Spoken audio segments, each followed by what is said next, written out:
As the city of New York and the nation get ready to mark this somber day, we want to take a moment to look back at the chilling events as they unfolded 1 year ago today.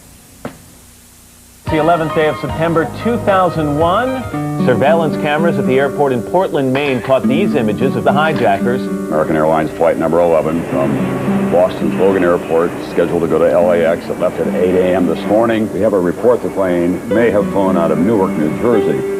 American Flight 77, a 757 with 64 aboard. Back in Boston, United Flight 175 with 65 aboard. Al, it is such a pretty morning, isn't it? Perfect fall morning here. It is the West Twin Tower. Oh, another one just hit.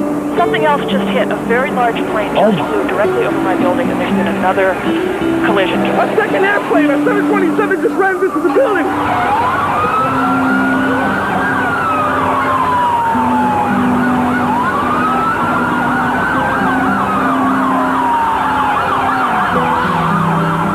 Two airplanes have crashed into the World Trade Center in an apparent terrorist attack on our country.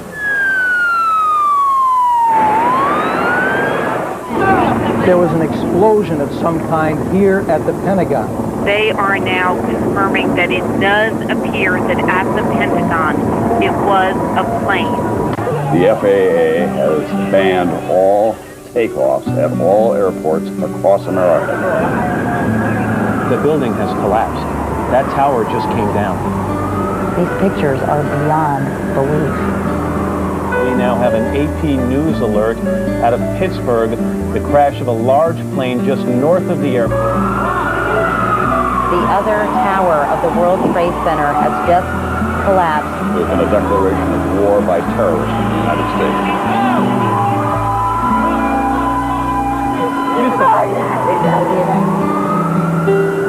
We need all of the open space we can get to evacuate people from the World Trade Center.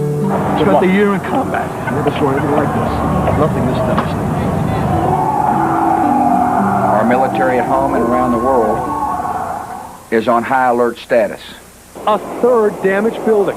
The 40-story World Trade Center number 7 also crashes to the ground. I've directed the full resources of our intelligence and law enforcement communities to find those responsible and to bring them to justice.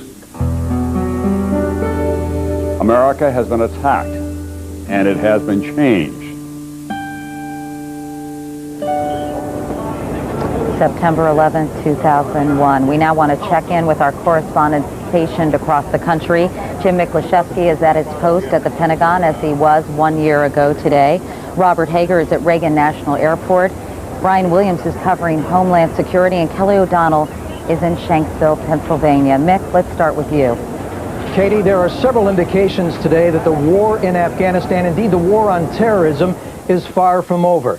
In Afghanistan today, 9,500 U.S. troops. That's the largest number of American troops in Afghanistan since last October when the war began. Now, the war took a terrible toll on the U.S. military, 51 dead, 19 of those killed in actual combat. There were thousands of enemy forces killed, but only just a handful of the top leaders of either al-Qaeda or Taliban captured, and the number one target, Osama bin Laden, remains elusive today. And if you really want a good sign of where the war on terrorism stands today, U.S. military forces throughout the Persian Gulf, Southwest Asia, and the Middle East are at the highest state of alert this morning, just short of war. And there's one more telling sign right here in Washington, D.C. Just 100 yards from where I sit right now, a live anti-aircraft missile battery guards Washington, D.C. Katie? Jim Miklaszewski at the Pentagon. Mick, thank you very much. Of course, we'll have the memorial ceremony live there a little bit later, as well as the remarks by President Bush. Meanwhile, after the attacks of September 11th, air traffic in the United States was grounded, and the airline industry has yet to recover. NBC's Robert Hager is at Reagan National Airport with more on that aspect of the story. Bob, good morning. Morning, Katie. Well, you can really see that here this morning because the crowd is very, very light. There's almost no wait at all in the ticket line there behind me. The morning shuttles have gone out from this airport to New York and Boston, half empty. And that's what's expected at airports across the country this morning. A lot of travelers wary already about traveling this day, and even more wary with that new alert. All the airlines have canceled a lot of flights today. I know U.S. Air told me they'd canceled more than 100. Among all the airlines, about 13% fewer flights nationwide than on a normal Wednesday this time of year. Advanced reservations today down 22%, says the online booking site Orbitz. Security heightened some because of yesterday's alert. For instance, even more of those air marshals are flying today. The force is 100% deployed. We've got military exercises here in Washington and in New York that put fighter planes in the air once again, and there are some flying restrictions as those memorial services go on today. A different sort of travel day 1 year after that horrible day a year ago.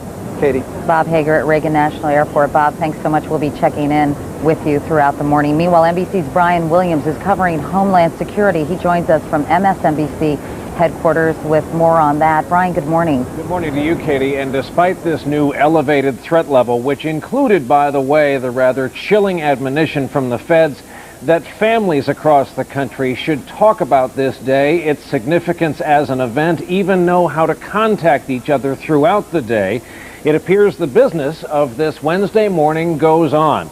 We're going to take advantage of some software called Flight Explorer, vis-a-vis what Bob Hager just reported, and take a look at where the various commercial aircraft are located. Every dot represents a plane in the sky over the United States right now. And while this is not the volume you would see on an average Wednesday, this pattern is very familiar. Most of the dots on the East Coast there are the 6 and 7 a.m. departures.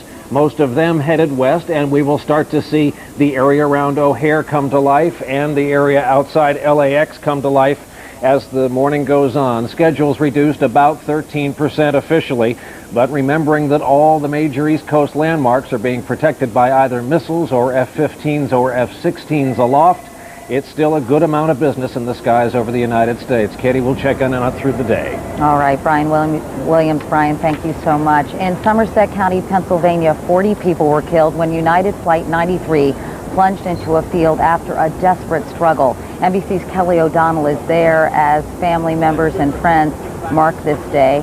Kelly, good morning. Good morning, Katie. Shanksville shares this anniversary with New York and Washington, but things here have always been different. For example, President Bush will make his very first visit to the site today. He and the First Lady will visit the Shanksville site and will place a wreath here before about 500 family members who are gathered just a short distance away. They are the family members of the 40 passengers and crew who were involved in that heroic struggle. Also different about Shanksville, unlike New York, unlike the Pentagon, this place was never a target. It has been described as a battleground that became a cemetery. Also, unlike the Pentagon, where rebuilding has already taken place, and unlike New York, where there is so much debate over what to do with the site, here in Shanksville there is very little debate. They believe this land will remain a hallowed ground. Plans for a permanent memorial are underway, but the place where the crash took place will remain just as it is today, a peaceful field. Katie? All right, Kelly O'Donnell in Shanksville, Pennsylvania. Kelly, thank you very much. Now let's go back to Studio 1A, to the news desk, where Ann Curry has a look at the other news of this day. Ann, good morning. Good morning, Katie, and thank you. Good morning, everybody.